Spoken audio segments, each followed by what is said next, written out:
Unauthorised constructions కట్టడం. ఒక పక్క నీళ్లు వస్తున్నాయి, వరదొస్తూ ఉంది. ఒక పక్క ఈ నీళ్లు పోవడానికి అక్రమ కట్టడాలు, ఎక్కడికక్కడ అడ్డంకులు. ఇవన్నీ కూడా ఇంకొక పక్కన చూస్తే ప్రాజెక్టు కట్టింది 11,90,000 క్యూసెక్స్ ఆఫ్ వాటర్ వెళ్ళడానికి ప్రకాశం బ్యారేజ్. వచ్చింది 11,43,000 క్యూసెక్స్ ఆఫ్ వాటర్. రికార్డు స్థాయి, ఆల్ టైమ్ రికార్డ్. పైన ఇన్ని ప్రాజెక్టులు కట్టిన తర్వాత ఇంత రికార్డ్ స్థాయి వరద రావడం అనేది ఒక చరిత్ర. ఒక పక్క ఏదైతే నేచర్ వక్రీకరించినప్పుడు, లేకపోతే మనం నేచర్తో ఆడుకున్నప్పుడు ఇలాంటి అకాల వర్షాలు లేకుంటే క్లౌడ్ బరస్ట్లు కావడం, ఇవన్నీ కొత్త కొత్త ఫెనామినాస్ మనం చూస్తున్నాం. అందులో మనం చేసిన, గత పాలకులు చేసిన పాపాలు, ఈ రెండూ కలిసి ప్రజలకు శాపాలుగా మారే పరిస్థితి వచ్చింది. 30వ తేదీ తెల్లవారుజాము నుంచి వర్షాలు. మార్నింగ్ మాట్లాడాను, మధ్యాహ్నం మాట్లాడాను, రాత్రి వారితో మాట్లాడాను.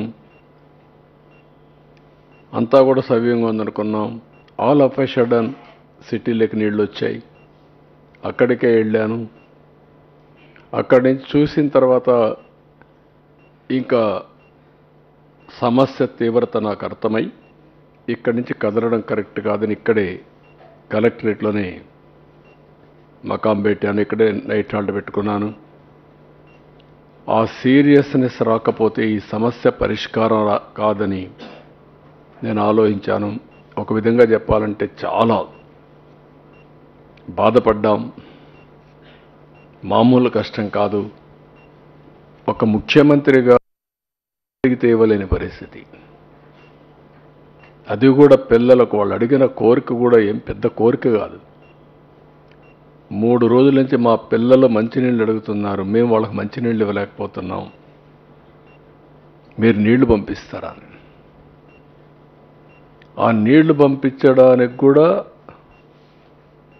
సమస్య. అంటే అందరికీ పంపించడానికి ఎన్ని లక్షల బాటిల్స్ తెప్పించి, అందుబాటులో అన్నీ పంపించి, నెంబర్ ఆఫ్ బోట్స్ పంపించి, ప్రొక్లైన్స్ పంపించి, ట్రాక్టర్లు పంపించి, కడాన డ్రోన్స్ ఉపయోగించిన కొన్ని ప్రాంతాల్లోకి రీచ్ కాలేని పరిస్థితి. ఇది చాలా ఓసారి బాధేస్తుంది. అనునిత్యం నేను ఇక్కడ ఉండడమే కాకుండా అధికార యంత్రాంగం మొత్తం స్పెషల్ చీఫ్ సెక్రటరీస్తో మొదలుకొని,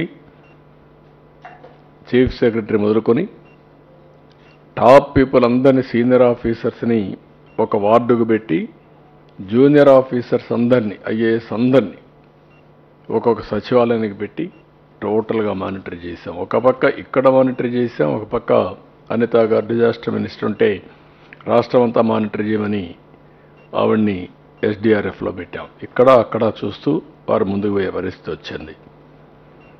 ఇమ్మీడియట్గా ఆల్ కలెక్టర్స్ 3 crores చొప్పున 3 కోట్లు ఇచ్చి వాళ్ళందరినీ ఎక్కడ కూడా ఆర్డర్స్కు వెయిట్ చేయకుండా ఏది కావాలన్నా ఖర్చు పెడుతూ TR-27 కింద మీరు ముందుకు పోమని చెప్పి వాళ్ళందరికీ ఆదేశాలు ఇచ్చాం.